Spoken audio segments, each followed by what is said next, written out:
What's the TLDR on CFO services? What's your take on it? What does it typically cover? And what's your view on whether a startup should hire in-house CFO or go for outsourced CFO services? Yeah, so good question. It totally varies and depends on the stage of the company. What I would say though is early on at a company's stage, so let's say if you're a pre-seed or seed stage company, you almost definitely don't need what I would call sort of CFO services, or the questioner asked about CFO services. In the end, what you really need is just someone to maybe help you build a basic financial model, because you do want to figure out, hey, look, how much money am I spending every month? How much cash do I have in the bank? And when do I expect that to potentially disappear? Like that's important to understand. But what used to happen, and this was a few years ago, you might hire an outsourced just CFO, so not sort of CFO services, but an actual like CFO. They might charge you $10,000 to $20,000 to actually build a financial model. You can still do that. There's lots of good CFOs out there who will do it for you. However, at AbstractOps, we don't really recommend that as the most valid or useful path to take, at least from a wise expenditure of your money perspective. Instead, basically what we would say is there's a ton of great software out there, such as OnPlan, Finmark, and a bunch of others that make it relatively easy and low cost to build out a financial model. Or once again, like you literally could just do it in a really basic way at an early stage on your own in Excel. And that would basically be, what are my costs every month? And you can probably just look at your credit card bills and your bank statements to figure that out, plus like your payroll expenditures, but that just has in your bank account too, because it's debiting directly from your bank account. And then how much cash do you have overall, right? And then you have your runway. So it might be 12, 18 months, hopefully even longer than that if you're lucky, to know exactly what your burn rate's like. And that might be it in the beginning. Just, you really want to know, am I going to run out of money or am I overspending? So really just basic budgeting at the early stage. As you get a little bit bigger, CFO services can be valuable because usually in many cases they bundle together things like bookkeeping, accounting, then also like CFO stuff to figure out, hey, like what does my model need to look like? What are key drivers I should have in my model? Information like that. Even then, at least from an AbstractOps perspective, we tend to think those services aren't an ideal way to go for most companies. The main reason is that they kind of bring together none of the best things in the world. They just sort of put together a bunch of pieces that they run themselves, which are okay, but they're not really the best solution. So one of the goals that we always try to do is find the best point solution for a given sort of vertical. So in other words, what is the best solution for your bookkeeping or accounting? There's a bunch of really good software that's out there today that can help you do great work with bookkeeping and accounting.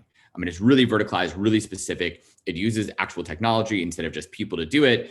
And then they pair it sometimes with some really high quality bookkeepers and accountants to get that done. So they will take care of that. Same thing, I mean, literally a similar and related topic, which many CFO firms do, is they might help you with your R&D tax credits. Well, guess what? They aren't experts at R&D tax credits.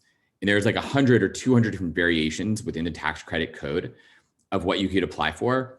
And unless you're working with a company that specifies and is a specialist in R&D tax credits, it's not going to be useful for you and you're not going to be able to get the right answers that you need. So in the end, what we recommend is partner with the best of breed tools overall. If you need to bring in a CFO for really high level, big strategic financial discussions, do that. Hire them for a few hours. That's great. That's great to do if you need it. Although once again, for an early stage company, you probably don't need it. And then if you need to build a model, there's a ton of great software to go do it. So I guess to sum all that up, the answer is we don't generally think they're really a worthwhile expenditure of money. You're going to get charged for a lot of things you don't necessarily need. And that's just a waste of money, which your money could be going to building your company instead. Yeah, that makes a lot of sense. But what advice would you give to startups, wherein it might be overwhelming to kind of think about different tools that they need for accounting, bookkeeping, financial modeling? So what's the right advice in kind of seeking the right tools and getting the best of breed for your company versus if you just hire an outsourced CFO, it seems like the easier choice? Legitimate pushback. In that sense, it is easier. I of course am a little bit biased, and I'd say that's literally part of why AbstractOps exists. Is our goal is to find you the best of breed in every single type of tool that you need that makes sense for your business, not just like we're a startup, we need outsourced CFO help. No, like what do you actually need and why? And that's what we would focus on instead. And that's the real area. Otherwise, the problem, of course, and this is why founders do go to these outsourced firms in many cases, because look, you go look on Google, you go ask your investors, no one has a good answer for you. And you're just like, I need a ton of help. That's all you care about. Understandably, that's all you care about.